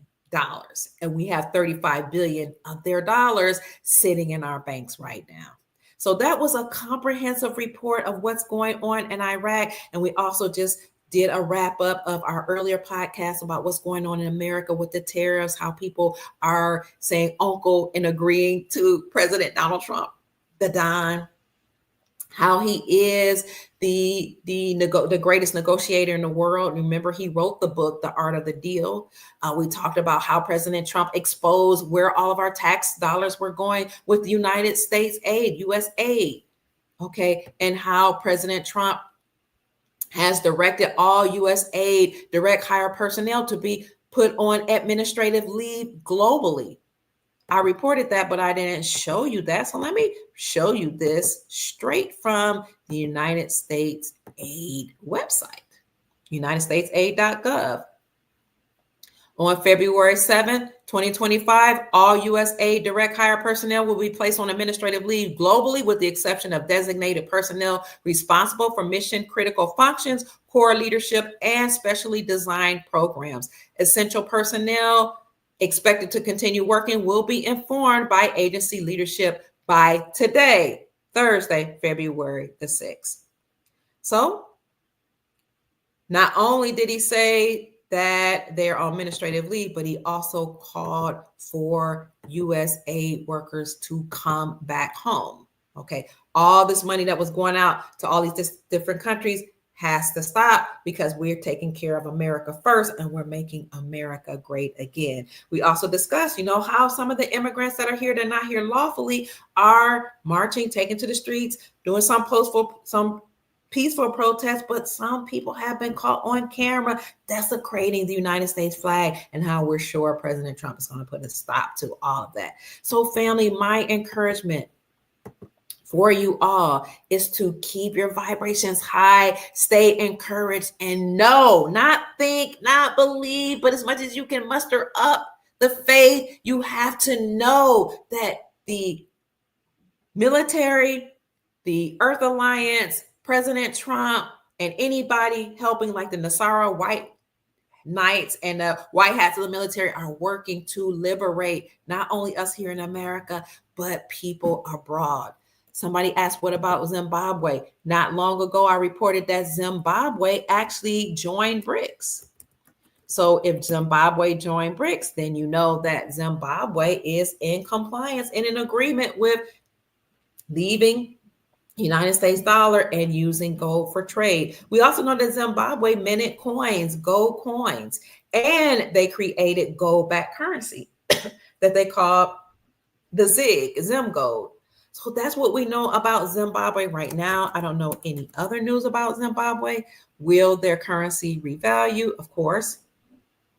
And whenever it's time, you will be able to redeem the Zim bonds, because as you know, the Zim bond is a government bond. It's on bond paper. At the top left-hand corner, it says this is a promise to pay the bearer upon demand. So Zimbabwe will, in fact, revalue their currencies and their bonds will be able to be redeemed. Ninth Child said, I received a debt cancellation letter today from Credit Acceptance. Yay! I was going to report on that tomorrow. That's a wonderful news. A wonderful, wonderful news. Let me see if I can find you something about that. Let's see.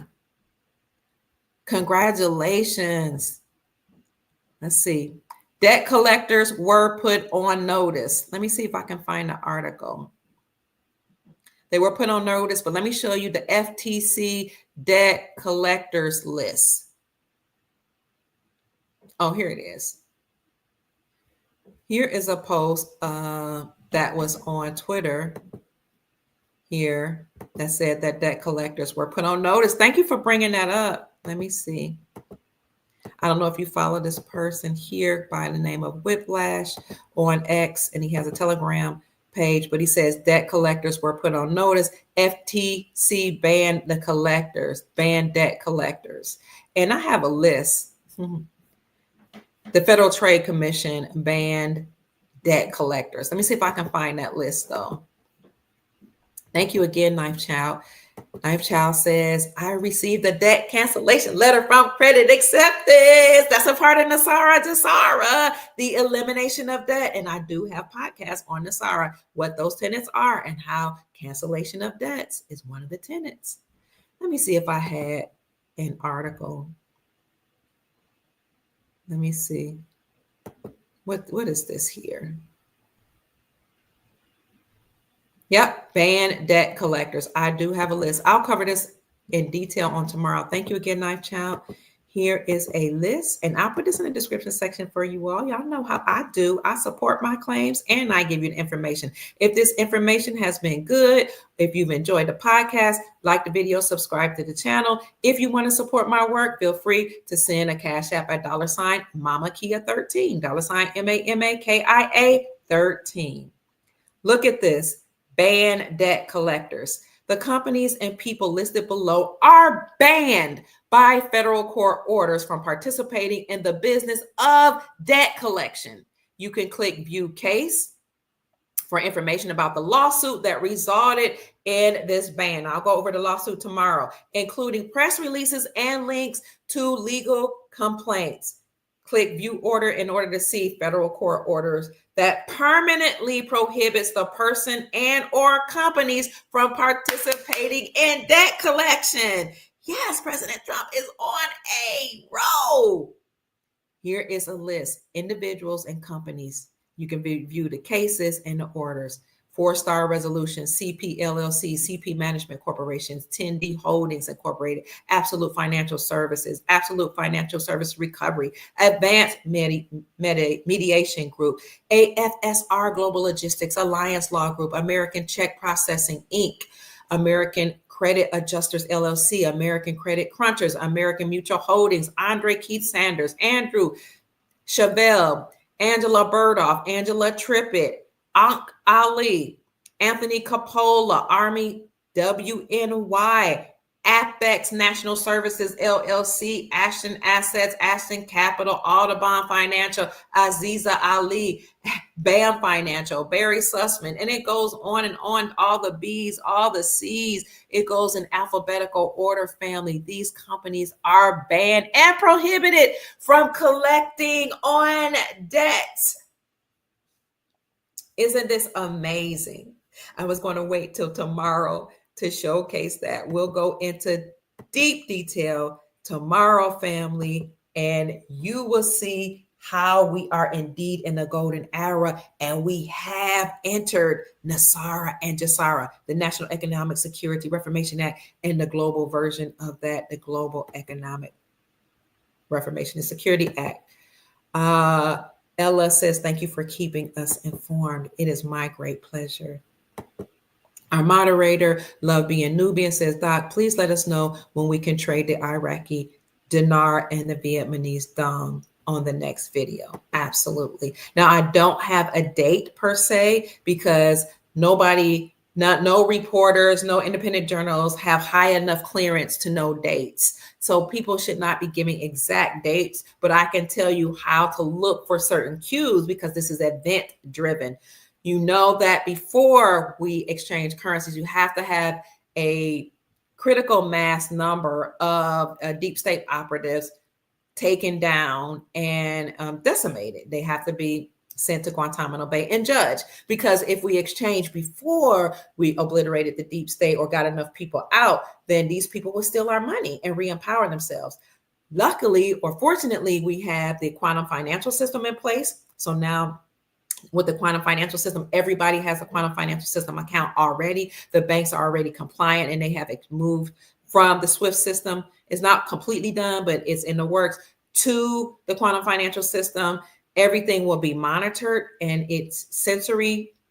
It is energy sensory driven, so that this system can only detect your energy in order to access your account. Again, it's monitored so that any transactions that we do have to be, benevolent transactions. It can't be laundering of Ildren Trey, of laundering of Anime, or laundering of Dre's. We're talking pig Latin. Because if that happens, then your money will be frozen, your assets will be frozen. So with the quantum financial system in place, we can see that the SWIFT system has indeed been dismantled, or at least changed over to the QFS. We also see when you go to resignation.info, a lot of people have been forced to resign, or they've been fired, or they were forced to retire. And many of those people that's on that list are banking CEOs and prime ministers of different countries. So you want to look at resignation.info, notable resignations of more than 14,000 people. 14,000 resignations of about 14,000 people and 9,989 organizations within 171 countries. But this list even is outdated and need to be updated, because this list came out in 2023. So you'll see World Bank here, the president of World Bank, South African president of the government of South Africa, the old YouTube LLC CEO, who was replaced, the Royal Canadian Mounted Police. You'll see the government of Maldiva's prime minister here, prime minister of New Zealand, Netflix CEO, the government of Vietnam, the president stepped down. In fact, the whole administration of Vietnam was replaced. Who else? The defense minister of Germany, and the list goes on and on. Oh, I see Benjamin Netanyahu on here. Ooh, Kwesi, Natalia. So with this list, you can see that a lot of people have been forced to resign. Okay, that's good news. You see that a lot of people have been forced to step down. So not just here in America, but all over the world. So maybe a critical mass amount of people have been dealt with. And so that will lead to us going to the banks to exchange our currency. So it looks like it's going to be really, really close, family. It looks like we're going to be really, really close. Somebody says, Dr. Kia, you are what's that? What's the hands up? Thanks. Thank you, Bernard's expression. That's so kind of you to say. Wow, congratulations, Tamika says, to ninth child. Congratulations.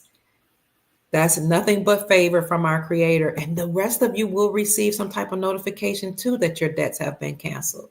You're welcome, ninth child. Thank you for sharing that. Love Being Nubian wants to know if you signed up for something. I bet you she says no. Thank you for removing the veil of deception, MW says. You're welcome. A ninth child said, no, I had a car in 2018. I lost a job and I just stopped paying them. Okay, I heard that, ninth child. And you know that there was an article, a couple articles that came out last year that said that the automobile industry collapse had begun because people couldn't afford to pay their automobile loans.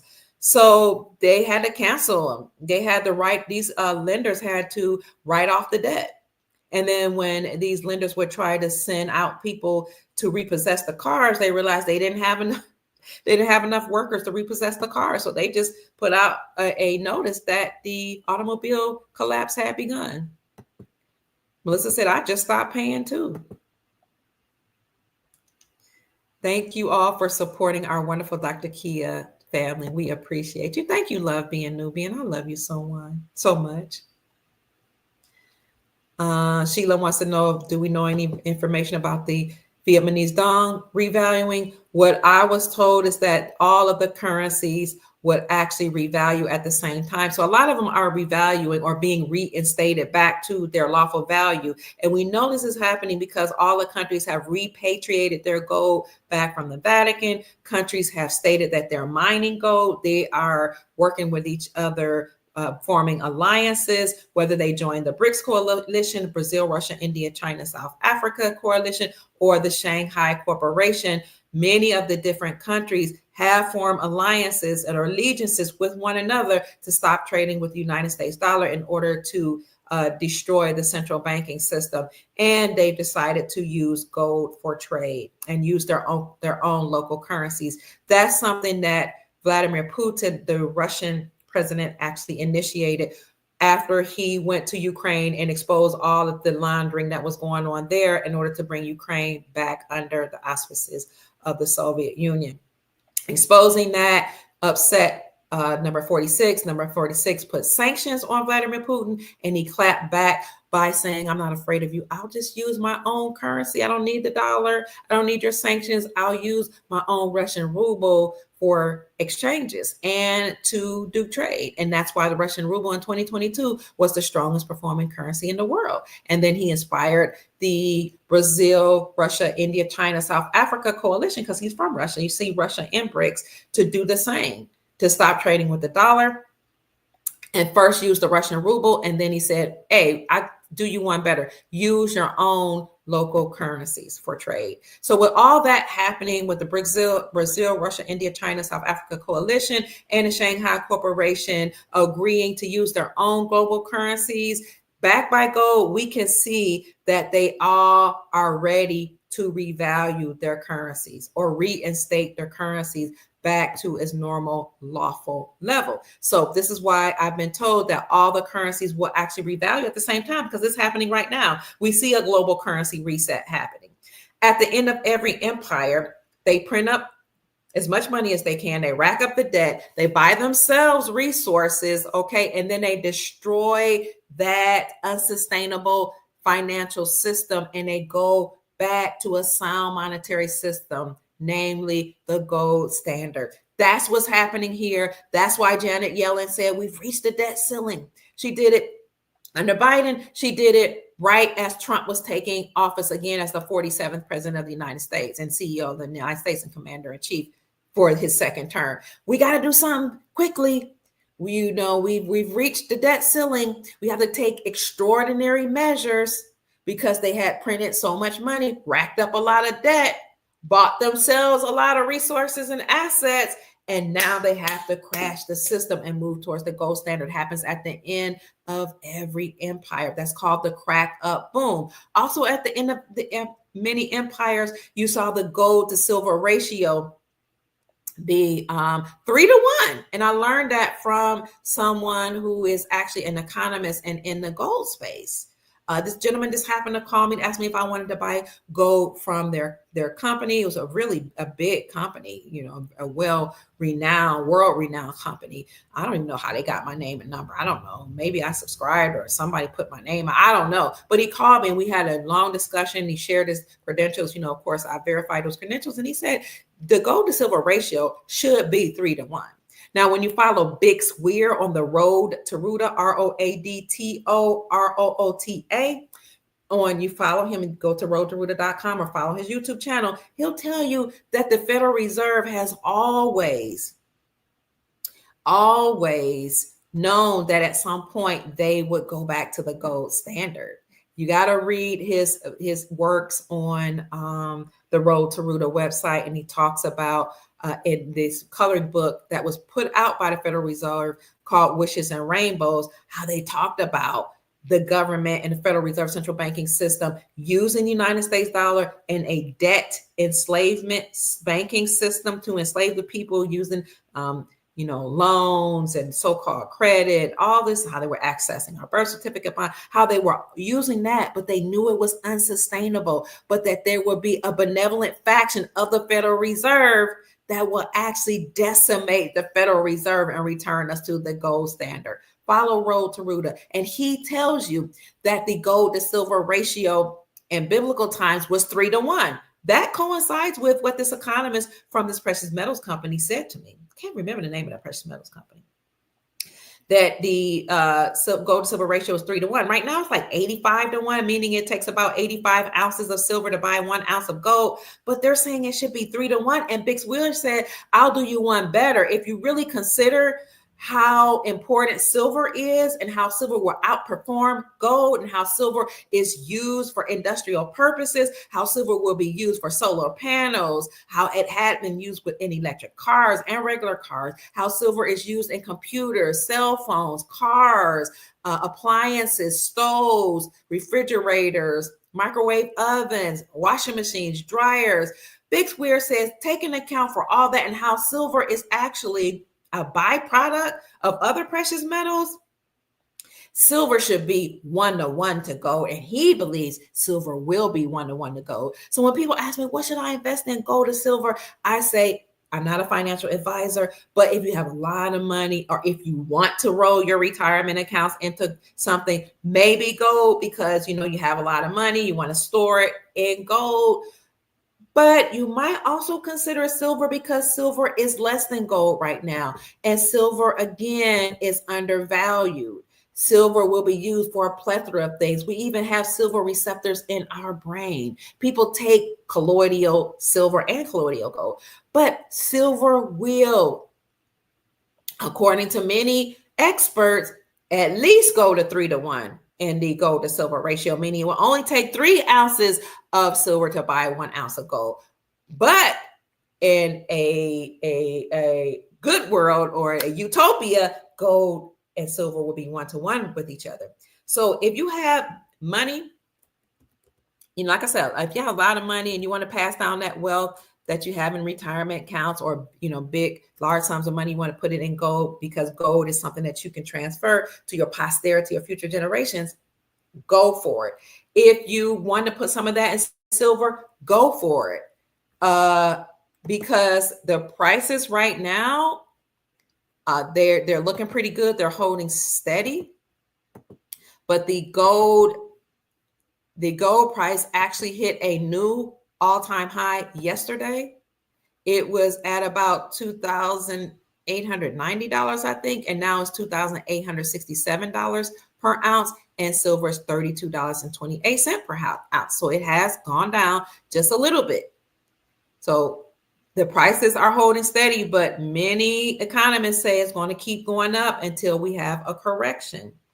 You might consider, this is not financial advice, but getting silver, since it costs less.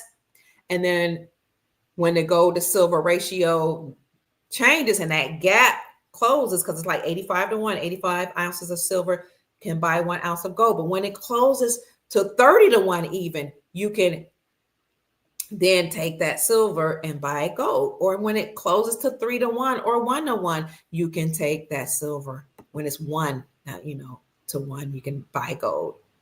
But silver and gold both will continue to revalue. There was one economist that said in order to pay off all the debts in America, you had to revalue gold between $10,000 per ounce and $100,000 per ounce. Some people say that's malarkey and it won't happen. But, many financial experts say it has to happen. You have to revalue gold in order to pay off the debt. That's how you pay off debt, is with real money. Okay. So family, I hope you are enjoying the information that we provided. Sister Melissa says, stop asking about that and listen. No one knows. What are you guys asking? When are we going to revalue? I don't know. People are saying they lost their job. I'm so sorry to hear that. Diane says, I'm tearing up. Things are happening, family. Inez says, you rock, sister. Thank you, Sister Inez Rice L. God bless you. Any day now, family. Again, what we're waiting on is Trump to finish executing the executive orders that he has. He's doing a lot, and this is only the third week. Okay. You see him like just working day and night. Once he finishes that, according to what we know, he will make an announcement that the republic has been restored, and then he will turn everything over to the republic. Then we will have lawful elections. We know that the lawful inauguration for presidents for our republic is March 4th. So I don't know if we're going to expect to see some on March 4th, but we do know we're going to have some type of huge celebration that's going to be a year-long celebration beginning the Memorial Day of 2025, and it will stretch through July 4th, 2026. And this year-long celebration will occur at the Iowa State Fairgrounds. And they're preparing for that right now. Love Being Nubian believes that these accounts of the nefarious deep state operatives have been frozen already. So, I mean, this is good news. Things are happening. I don't think they'll be able to go to their private islands and retire, because a lot of them have actually gone to Guantanamo Bay. And I'll find some information about that. They are being judged at Guantanamo Bay right now and face military tribunal. So once Trump makes this announcement that we've returned to the republic, it could come through an emergency broadcast system announcement. He could just, make an announcement by doing some type of press release. We don't know how that's going to happen, but then we're told we're actually going to see military tribunals on television.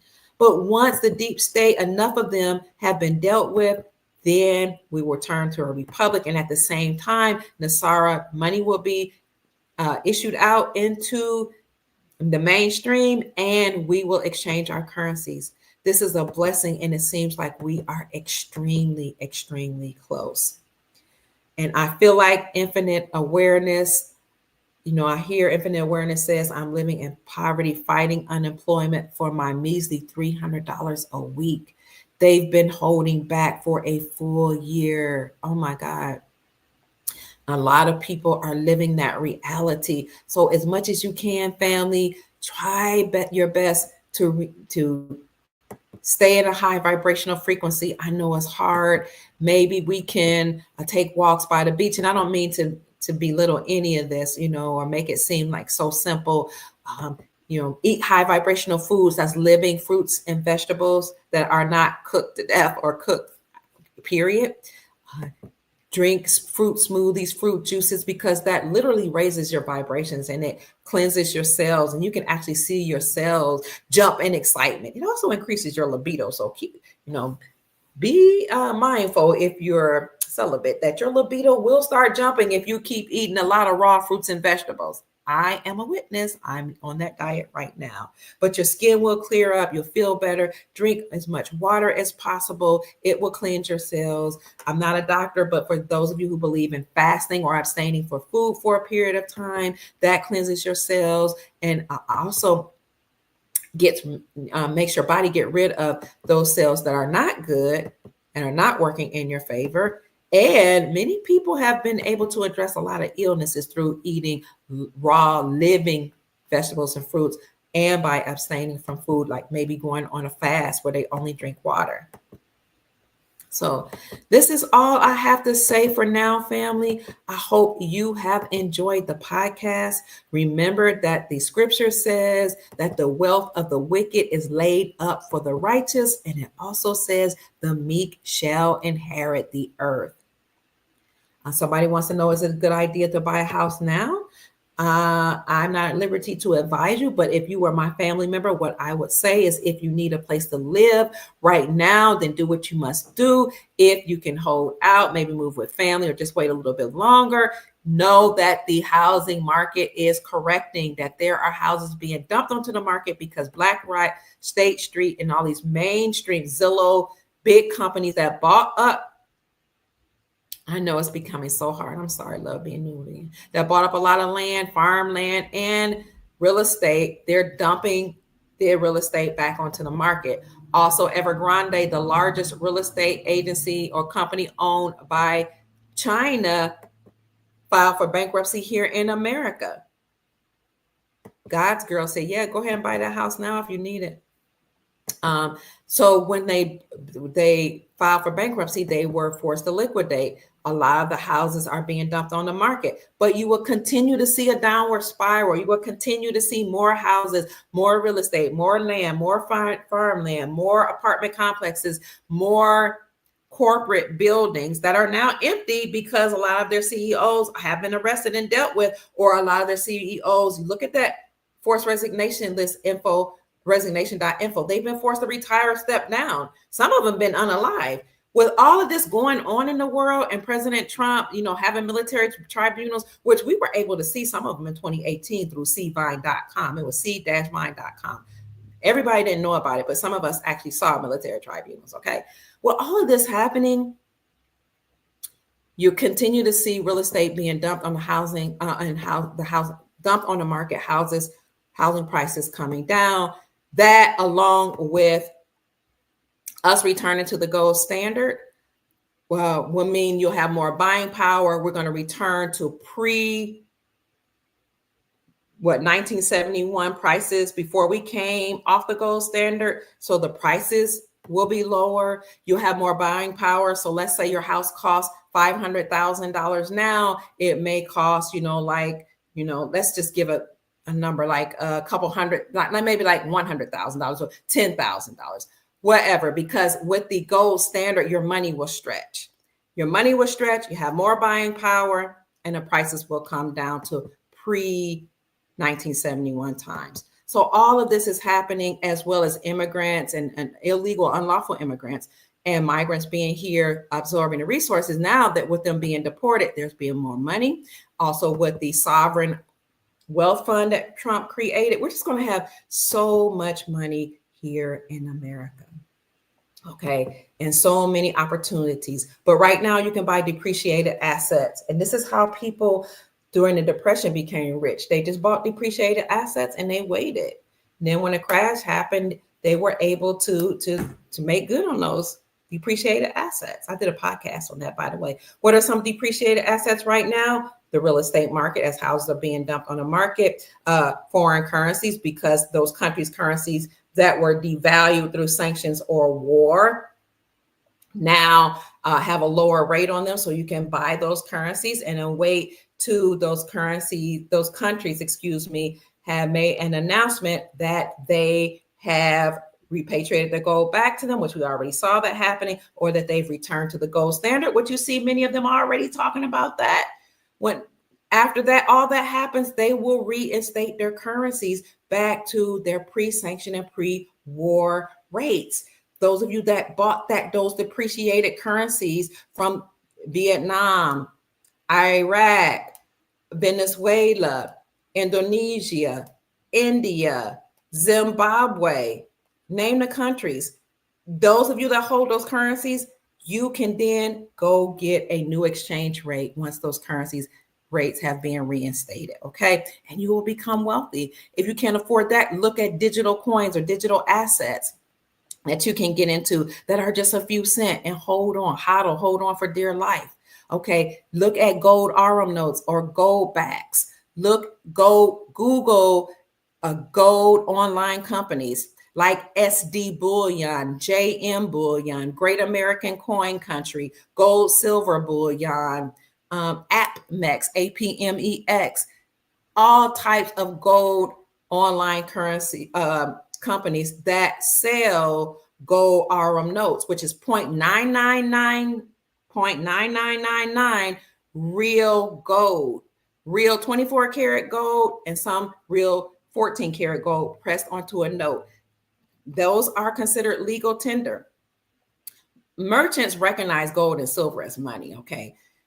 But if you want to put pressure on merchants to recognize it sooner, silver and gold as money, all you have to do is operate at the local level. You can pressure lawmakers to do that now, because the 10th Amendment of the Constitution, or the Constitution for our republic, states that local communities have more power than the federal government. So put pressure on lawmakers. We don't have to sit on our laurels and say, when is it going to happen? I'm tired of happening. Everybody's kicking the can down the road. We can get off our tushies, stop watching social media, get off our phones, and actually operate at the state and local level and force our lawmakers to make merchants recognize silver and gold as money. But behind the scenes, we already know that 46 states have repealed or removed the state sales taxes from precious metals, thus acknowledging gold and silver as legal tender and reclaiming silver and gold as lawful money. I've reported that many, many times. You can look up an article by the Sound Money Defense League that says 46 states, let's see, reclaim silver and gold as money. See if I can find that. If I can't find it now, what I'll do for you is I'll put it in the description section. Let's see if it is here. New Jersey was the 46th state. You can find that. Let's see, 46 states. Oh, Sound Money Defense League. Oh, great. Hopefully this is it. So 46 states have removed state sales taxes from the sales of precious metals and reclaimed silver and gold as money. And then King's World produced an article February 2023 that says the world is hurtling back towards using gold as money. So many things are happening. That's all I'm saying, family. Stay encouraged. Here is that article right here about the world rushing back to silver and gold as money. This is a real thing. Let me see if I can find the 46 states. Remove 46 states reclaim silver and gold. I don't see it here, but again, I'll find the article. I've reported it many times. You guys know that I have. I see something that says the state laws are declaring a shift to gold and silver as money. States deem silver and gold as legal tender, et cetera, et cetera. But the Sound Money Defense League has a comprehensive article. So that's it, family. I hope you have enjoyed the podcast. If indeed you desire to support my work, then you can send a blessing. Somebody asked, do I have Cash App? Yes, it's $ Mama Kia 13, MAMAKIA 13. And I do have PayPal. I'll put that in the description section. But your time, your energy, your presence is a blessing for me, and that is enough. Trying to see if I can find the 46 states sound money defense league.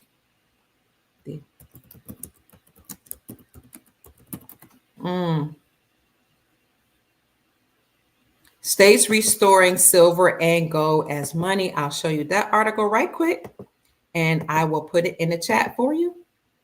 Here you go. 46 states for sound money defense league. It goes down here. It says to date, 45 states have removed some or all the taxes from the sales of precious metals, thus acknowledging silver and gold as money. There's another article about the Sound Money Defense League that says 46 states have done the same. So having said that, family, we're going to wrap up here. Oh my God, did I lose you?